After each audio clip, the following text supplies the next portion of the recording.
Okay, good morning and aloha and welcome to Unity of Kona. We'll begin our service by saying our affirmation for the month of August. And we can say this all together. Today is it's different than my thing. Here we go. I choose to give and receive blessings each day. I am grateful. Good morning. Good morning. Okay, today's daily word, my source. I am never away from spirit as I move through this life experience. How often do we put a label on ourselves or others? We should never define or limit ourselves by the many roles we are called upon to play as we move through our human lives. There is no end to the infinite power of creation expressing through us. Our spiritual source will never declare us to be complete. We are one through all eternity, always creating, always bringing more to our divinity bringing more of our divinity into realization. We are never apart because we are one with Source, both individually and collectively. When we turn our thoughts to God and live as expressions of love, we extend the power of Spirit through every challenge we face and every choice we make. Now as the Son of Man has been glorified, and God has been glorified in him. John 13:31, and our daily word for today. I am never away from spirit as I move through this life experience. Together, I am never away from spirit as I move through this life experience. Yes, and now I invite you to visualize our sanctuary as a beautiful heart. And we see this heart moving in and around and through each one of us, filling this room, going back into Sunday school with Kayla and our children. And just breathe into your heart and allow this energy to fill this room with love, caring, and compassion that we have for ourselves and each other. So allow this heart energy to go from here out into our world. As we ask if there's anyone that you know of in need of prayer, just see them in our heart. And if there's any circumstance in your life and in our world, of which there are many, we send them the love, the blessings, the caring for life.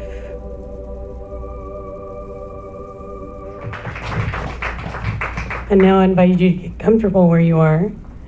Close your eyes if that feels right to you. We begin our time of centering and prayer by just breathing,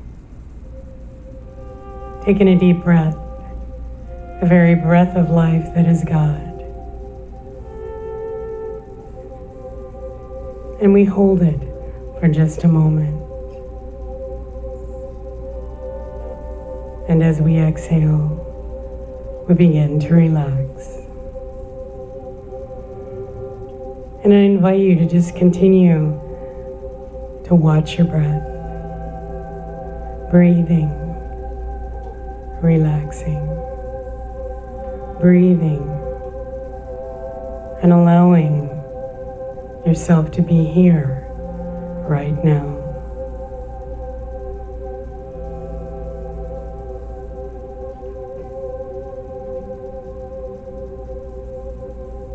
Each breath that we take allows us to know God greater in our lives, to know that spiritual awakening that can happen at any moment. We just listen. We listen and know that that still small voice within us is ever guiding us and directing us.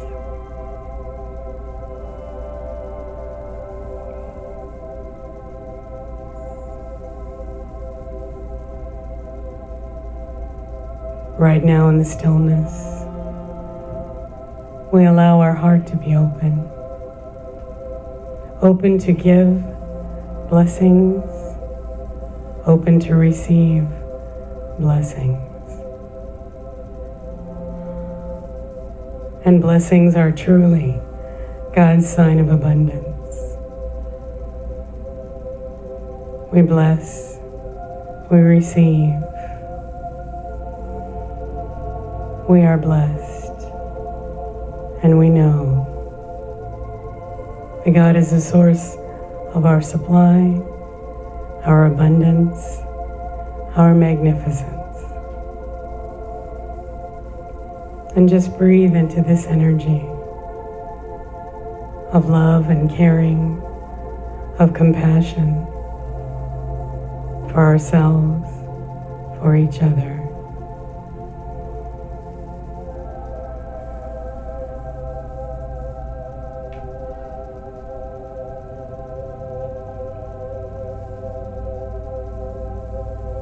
As we go into a time of quiet prayer, I invite you to focus on a blessing in your life, and also how you would like to bless others. So allow this to manifest in your mind, your heart, your spirit, in a time of quiet prayer in the silence.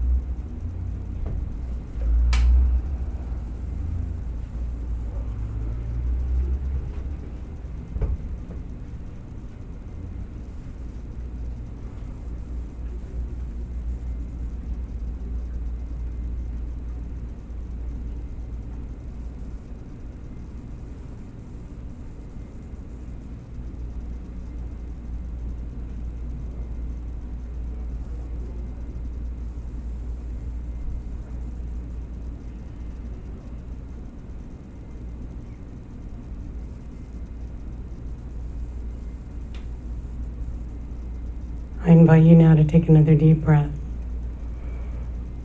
And as we exhale, we allow that abundant feeling in our heart, in our mind, in our spirit to manifest in us right here and right now. And in these moments, we say thank you, God. Thank you, Spirit. Thank you, life, for blessing us and reminding us that we live in an abundant, safe, and free world. And so it is. Amen. So how is everyone today? Doing good? Wonderful? Happy? Are you happy today? Well, that's good, because we gotta be happy. Because our happiness is what's going to make our planet be a good place. Wouldn't you agree? So guess what your job is? It's a mighty big task. That's right. And what's the other words that came from that famous song? Right. Because when you watch the news, what happens? And where does your happiness go? It spirals down. So what's the easiest way to avoid it? Don't watch the news. Do you think you can do that for one day? One day this week. Just don't watch any news. And what'd you say, Sharon? Oh, well, we'll work on that later. We're just, that's probably a bigger task. But just one day of not watching the news, and begin to see how you feel. Because how many of you, when you go on vacations, you don't ever turn on the TV? I'm one of those people. I just don't turn on anything that I used to do when I'm not on vacation. And when I come back, I'm like, this was great. I don't have those distractions and all that kind of stuff that goes on in our daily life. And my husband knows, because Saturday night, the house is quiet.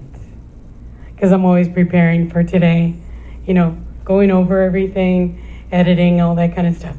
So for like 20 years now, Saturdays are like holy days. So that's why when y'all ask me to go places with you on Saturday, I usually decline, because Saturday is my day of preparation, of really getting into that moment. And so if you'll recall, on the first Sunday of this month, we began talking about the Beatitudes. And how many of you remember any of that? I know it was a couple weeks ago now. But when we talk about a Beatitude, it's about receiving a great blessing. And blessings, how many of you know what that word bless means? Anyone? Anyone have an idea when you're giving a blessing or receiving a blessing, what that means to you? Something good. That's right. In fact, it's about being great. So when someone says bless you, when you sneeze, we're blessing that person's whole being for health and wholeness. How does that sound? So when someone's randomly in an airplane or in line, someone sneezes, and all of a sudden you hear people say, bless you, and you don't even know them. They are giving you a greater sense of self, believe it or not.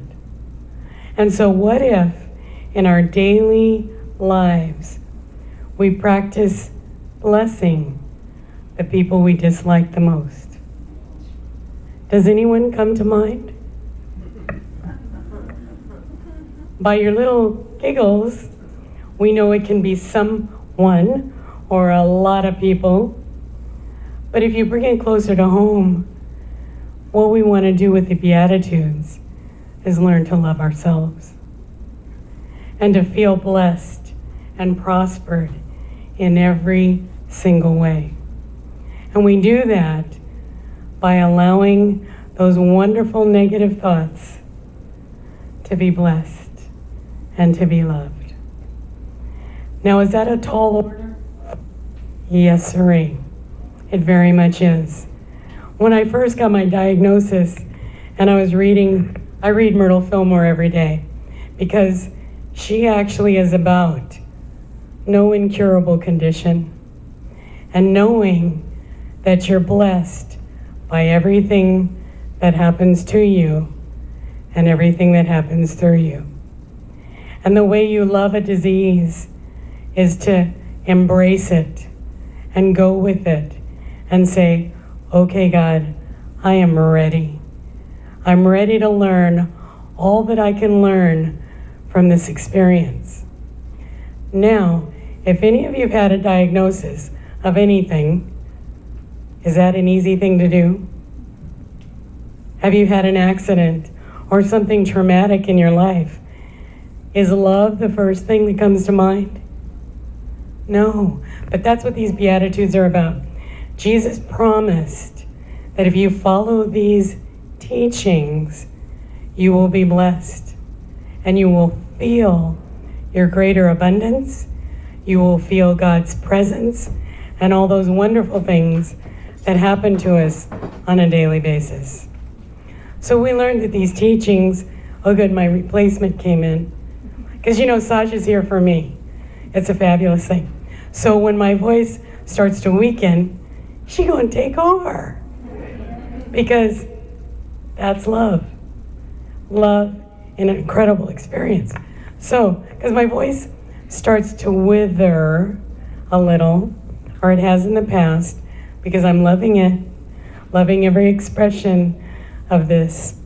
And so this is about increasing happiness and about knowing that when someone gives or receives a blessing, that they want you to create your best self and to have your greater good. Jesus said, you're the light of the world. He did not say, if you follow these Beatitudes and these teachings, you will go to heaven.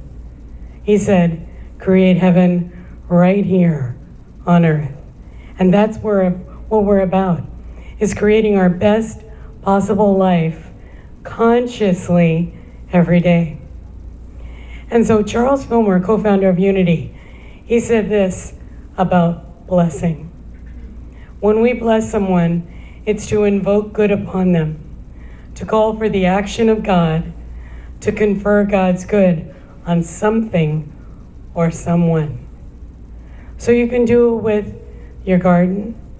You can bless all the extra critters that are around, those wonderful weeds that want to take over.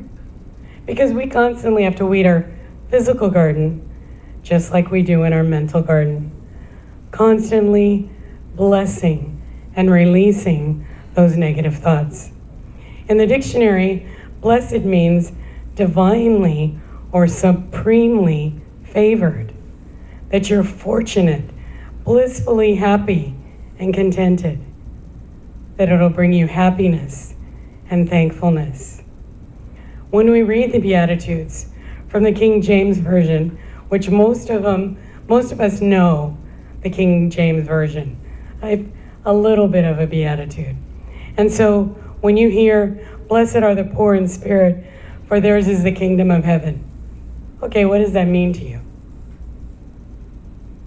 Confusion. Oh my goodness, what do I have to be like in order to feel blessed? But the good news is that there's a lot of different Bible teachings. And one of them is from this book called the Message Bible. And this Bible, it's written in contemporary language. So I'm going to share with you what this Message Bible says about that first beatitude. And it says, "You are blessed when you're at the end of your rope. With less of you, there is more of God and His rule." And also, my other two books that I did this lesson from are Robert Schuller. Do you all remember him from the Crystal Cathedral? So he calls them the Be Happy Attitudes. And of course, Emmett Fox from the Sermon on the Mount. And so Robert Schuller says, for this beatitude, it's I need help. I can't do it alone. And when you feel that blessing, how many of you know what it feels like to feel a blessing? Everybody's hand should go up, because you've had more than one. We live in Hawaii. That is an absolute blessing for most of us, wouldn't you say? And yesterday I spent about an hour at the old airport, and I have to be careful about the sun. That's not fun, I'm telling you, because when your doctor tells you, you gotta stay out of the sun, I'm like, oh no, I've got to nurture myself. And when I'm in the sun, and not necessarily to get burnt, but absolutely to feel that light, that heat, that warmth, it's love. So I sat there and I was watching the ocean, the waves, the rocks, and it was so quiet. It's not very often quiet at the beach, but yesterday I felt blessed because it was so quiet. And I could hear and write in my journal and be a part of the happenings of life. And so that's the moment when I can say, okay, God, I need help. I can't do this alone. And so yesterday, last night, it was wonderful because my other daughter and 3 granddaughters did a relay for life on Oahu. And so they were drawing pictures, sending to me on my texting messages, and it was like they planned it. And my daughter got her classmates from her 20-year reunion to do the walk. And so there were the girls, these wonderful grandchildren. You've met most of them. And they were loving their grandma as they did a walk. Because one thing about the American Cancer Society and the Relay for Life is that they want to keep walking so that they know that someone who has a diagnosis is never without that thought that they have something in their body that they don't want to have be there. And so it's a blessing. It was like a magnificent blessing when they sent me pictures. They were trying to trick me so I could guess who did what and all that sort of thing. But they're wonderful that way, and they love me, and I love them. And so those are the blessings that we count every day. And so the second beatitude is, blessed are those who mourn, for they shall be comforted. How many of you love to be comforted? What's the most ways that people comfort themselves these days? Yeah, the number one thing, food. And I can tell you, for me, the food that I'm eating now is fabulous. And like for the first time ever in my life, mostly, the doctor said to me, we don't encourage our patients to lose weight. And I said, this is intentional. And so it's a perk and a blessing for what's happening. And so to have the doctor say to me, and Sasha, she goes on my visits when I'm here. My other kids go on my visits over on Oahu. And to have her say, she wrote it down, the doctor said, you're doing fabulous. That's the kind of encouragement that we all want to hear. Every one of us. Because that's what this is about. Of knowing that I would like to be the living example of what unity teaches. That the focus that I have is on living. And every night, all the meditations that I listen to and do, including my own, are about healing and feeling blessed by the activities in my life. And so when we're really hurting, which is what Robert Schuller talks about, he says, I'm really hurting, but I'm gonna bounce back. And my voice is bouncing back by the grace of God. If you all remember what it was like in November and December, you could barely hear me. But now I have a voice. I can't sing yet, but it's coming back. And the third beatitude is, blessed are the meek, for they shall inherit the earth. And so Robert Schuller is so great because he says, I'm going to remain cool, calm, and corrected. So in those moments of trials and tribulations, when we're meek, we don't want to be subservient to someone. We want to be that listening ear for God. And so that's what we're going to practice doing. And I think Sasha's going to take over. Yay. Thanks, honey girl. And I'll recover in a minute. Okay. So we're right here. Yeah. So the King James Version are, blessed are those who hunger and thirst for righteousness, for they shall be satisfied. The Good News Bible says, happy are those whose greatest desire is to do what God requires. God will satisfy them. And now Robert Schuller writes, I really want to do the right thing. The Message Bible, it says, you are blessed when you've worked up a good appetite for God. He is food and drink and the best meal you'll ever eat. Rev Deb says, our true hunger is for life and all that it has to offer. Number 5, right? We're on number 5. We're on the Beatitudes number 5. The King James Version says, blessed are the merciful, for they shall obtain mercy. The Good News Bible says, blessed are those who are merciful to others. God will satisfy them fully. I'm going to treat others the way I want others to treat me. The Message Bible, wow, there's a lot of different versions, huh? Yes. Say, you are blessed when you care. At the moment of being careful, you find yourselves cared for. Rev Deb says, I'm going to treat others the way I treat myself. I am blessed. Did any of you have parents or teachers who told you over and over, is that how you want other people to treat you? This beatitude tells us that what really matters in life is that you be merciful in your thoughts. What does merciful mean? Charles Fillmore says, Christ-like treatment toward the suffering. The important point in desiring to be merciful is righteous adjustment. as this results in true overcoming. In the dictionary, merciful means full of mercy, compassionate. Mercy means compassionate or kindly forbearance shown toward an offender, an enemy, the act of kindness, compassion, or favor. Something that gives evidence of divine favor, blessing. It is easy to show mercy, to be compassionate to someone who you perceive to... Is it easy? Is this easy to show mercy to or compassionate to someone who you perceive to be an enemy? Is that easy for anyone when you're feeling like someone's... No, it's not easy. There's a lot of hate and violence and anger in our country right now.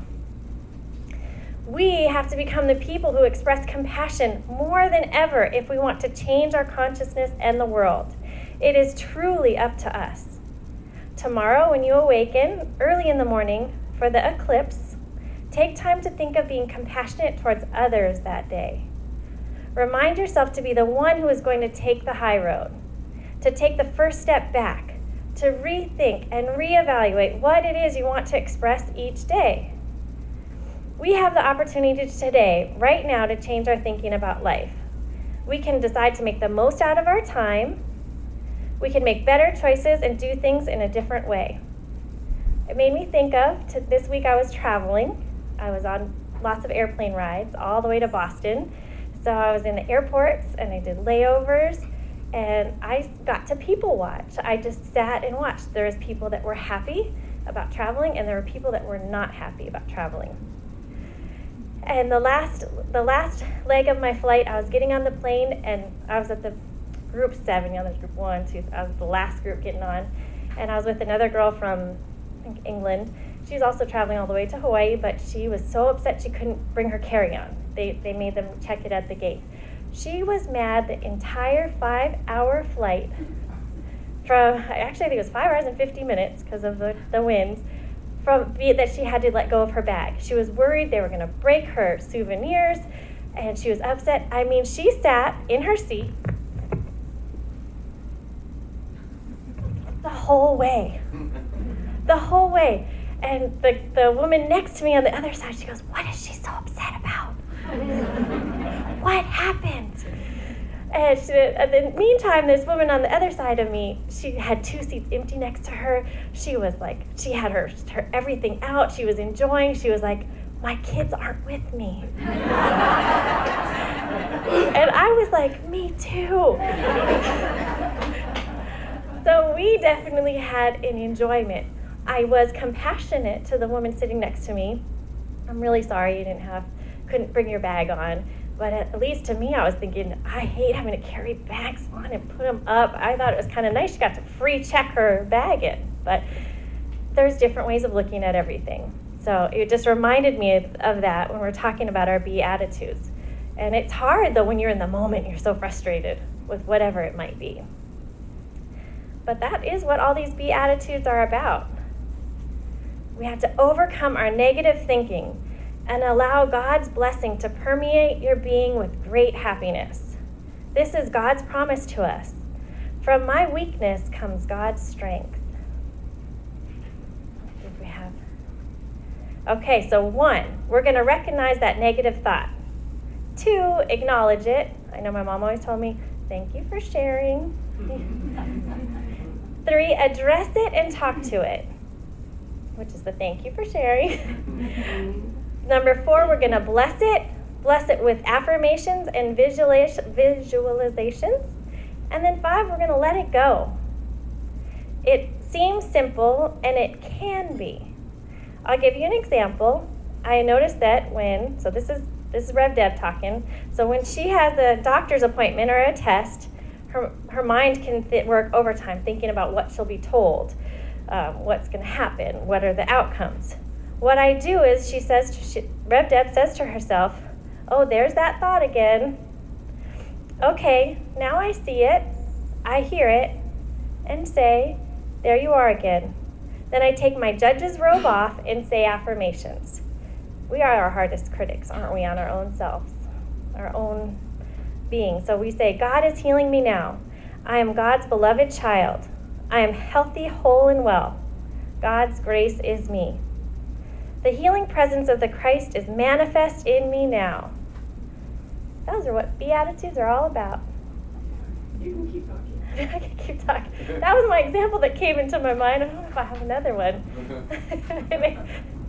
But yes, and I've had to do this my whole life with my mom, even when we might disagree on something. You know, my boys have been fighting a lot lately, my 2 younger boys, and it makes me think of that because I'm always telling them, you have to be kind, even if the other one was mean. And that's very hard for a child to even understand. Especially, I have a son that has Asperger's, and he wants to, it has to be fair. Everything in life has to be this way and that way. So he goes, he hit me, and he's 14, so he's bigger than his 9-year-old brother. So he feels like, well, if Polu, the 9-year-old, hit the 14-year-old, I have to hit him back. That's fair. And so we're working on that. And it is, just from the younger ages, that we have to show kindness, even when another person forgets. Right? Because we all forget sometimes. Thanks, honey. I'm so grateful she's here to take over because my voice gets really dry. And you all know when you have a dry throat, you can't talk. So I'm very blessed by her presence. All of you putting up with all this, loving me through it, supporting me in incredible ways. I am so grateful, so grateful. So I invite you to just hold in your heart the blessings of this day, to really become more aware of how you give and receive the greatness that is you and God in your life. And right now we ask, dear God, to dedicate and consecrate these gifts to do your will and your work in and through each one of us in this ministry. And so it is. Amen.